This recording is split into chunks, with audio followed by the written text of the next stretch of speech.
Is this the 2008 financial crisis all over again? Chinese real estate giant Evergrande is on the verge of bankruptcy, and that could spell trouble for the global economy.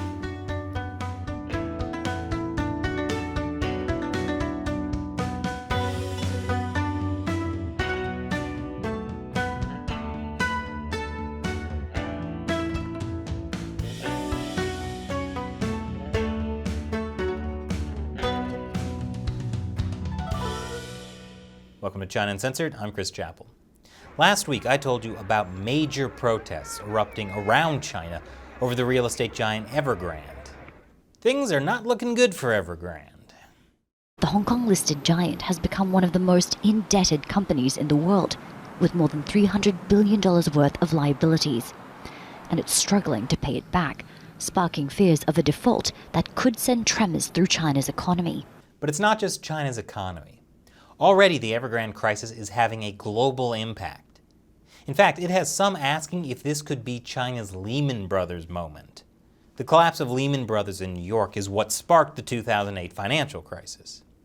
And this past week, the Dow Jones Industrial Average ended Monday's trading session down more than 600 points after steep stock market declines in Europe and Hong Kong and other parts of Asia. A similar story played out at London's FTSE 100, which registered a sharp drop, falling below 7,000 for the first time since July. The Stoxx Europe 600 index was down by 2.1%, and Hong Kong's Hang Seng index fell by 4% during trading. The Evergrande crisis is also affecting cryptocurrencies. At one point, the price of Bitcoin was down 12%. According to the crypto data website CoinMarketCap, the value of the world's cryptocurrencies plunged to a low of less than $1.9 trillion on Monday, nearly 11% less than 24 hours prior, and reflecting a loss of more than $250 billion. Cryptocurrency proponents have said crypto is a safe investment because its price is isolated from the stock market. In other words, if the stock market drops, the price of your Bitcoin won't. However, that seems to not always be the case, because it's tied to other financial assets, like Evergrande. Evergrande got in trouble for their wealth management products, or WMPs. Basically, people were loaning money to Evergrande, and Evergrande was promising huge interest rates, up to 13%. Evergrande used that loan money for real estate developments. But now, Evergrande can't pay those investors back and can't pay construction companies. According to Mark Williams, chief Asia economist at Capital Economics, there are about 1.4 million property owners who have paid deposits and await delivery of Evergrande properties. We don't know whether they can build the houses, but it seems unlikely. Real estate activity is about 30% of China's GDP.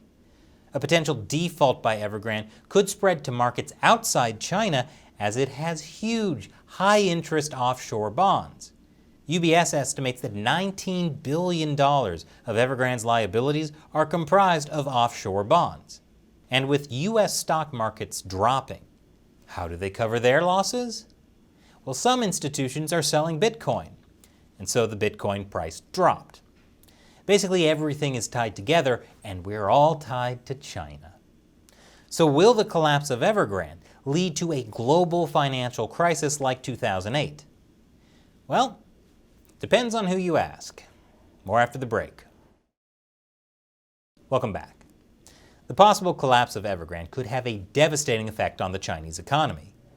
Evergrande reportedly owes money to around 171 domestic banks and 121 other financial firms. If Evergrande defaults, banks and other lenders may be forced to lend less. This could lead to what is known as a credit crunch, when companies struggle to borrow money at affordable rates. If companies can't borrow, they can't grow, and might even go under, especially as the Chinese economy is already struggling because of COVID. But how badly will it hurt the global economy? Could it be another 2008 financial crisis? Well, it depends on who you ask. Given its size, the company's troubles could result in a slowdown in the real estate sector and have a domino effect on the Chinese economy and, by extension, the global economy. Several recent reports about Evergrande have referred to a potential default as a Lehman moment. Some are talking about the Evergrande contagion. That's because the Chinese economy is so large, and the rest of the world has stupidly invested a lot of money in China. So a collapse in China will now affect the rest of the world. Jimmy Chang, Chief Investment Officer at Rockefeller Global Family Office, told CNBC that if China were to have a serious economic issue because of China Evergrande, the rest of the global economy would have contagion from it. However, S&P Global Ratings said a default by Evergrande would cause more than mere ripples in financial markets, but would be unlikely to lead to a tidal wave of defaults. Still others, like investment firm BlackRock, say there's nothing to worry about. Why? Because the Chinese Communist Party will save us all. One of their top investors said the banking system tends to be controlled by the government. There is government intervention that presumably would come in. My sense is the government will act. And my sense is it will stabilize. I guess BlackRock is sticking with their whole triple your investment in China thing come hell or high water.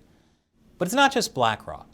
Many are operating under the delusion that the global economy will be saved because of the Chinese Communist Party's grip on the China economy. One investment bank wrote the chances of systemic risks in China's economy are low because the Chinese Communist Party wouldn't want anything bad to happen ahead of a major party meeting next year. So you see, everything's fine. Unless, the party makes a mistake. A capital economics analyst says, even if Evergrande were the first of many property developers to go bust in China, we suspect it would take a policy misstep for this to cause a sharp slowdown in its economy. Credit ratings firm Fitch Ratings said the risk of significant pressure on house prices in the event of a default would be low unless the restructuring or liquidation of its assets becomes disorderly. And why would the Communist Party botch the job? Well, except for that time they totally botched the stock market rescue in 2015. Of course, the Chinese Communist Party doesn't want an economic collapse, and will do whatever it takes to prevent that. For example, a Chinese state-owned company could take over Evergrande and repay everyone's debts. Or Chinese state-owned banks could buy up all of Evergrande's bad debt and repay it. That's a great thing about investing in China, you see. There's no risk because the Chinese Communist Party will bail you out. Of course, that depends on who you are. Chinese people who bought property or investments from Evergrande, chances are better for you because the party doesn't want a populist uprising. Foreign investors with exposure to Evergrande, no, sorry, you're still screwed. Billionaire founder and chairman of Evergrande, yeah, you're going to prison. The flip side of a regime that offers this type of bailout, of course, is that if you make too much money, the CCP will just take it from you. Take money from successful companies and redistribute it to failing companies the state wants to prop up. Already, several Chinese state-owned enterprises are in talks with Evergrande and could possibly take over some of Evergrande's projects. But as of this recording, no deals have been reached. Meanwhile, Evergrande took steps to repay some of their bonds this week, and that's helping smooth things over temporarily. Still, my favorite Chinese state-run media, the Global Times, is saying Evergrande isn't too big to fail. And the president of at least one investment management firm points out that the party has been kind of cracking down on businesses. We're seeing a different change in tone. The way the government is treating business leaders, Western investors. How will they handle a bailout that everyone thinks is coming in some way, shape, or form? Will Western bondholders be bailed out? No, I'm pretty sure we can just trust the Chinese Communist Party to take care of everything. And now, it's time for me to answer a question from a member of the China Uncensored 50-Cent Army, a viewer who supports our channel on the crowdfunding website Patreon and Locals. Shiminsky on Patreon asks, I follow these guys and you own me, but I'm funding them here on Patreon, not Locals. I can't afford to just double the bills. Is Locals a better place to support them instead? Like, do you get more? Do they get a higher % of the proceeds, etc.? That's a question I've been getting a lot now that we've launched a community on Locals, another crowdfunding website. So there are a lot of things in common. For example, if you support this show on Patreon or Locals, you can still ask me questions that I'll answer on the show. But there are some things unique to each. On Patreon, depending on what you give, There are different rewards that you won't get on Locals. You can get our monthly newsletter, get access to the music of the show, and even a private video chat with me and a handful of other Patreon supporters. But Locals is like a personalized China Uncensored social media.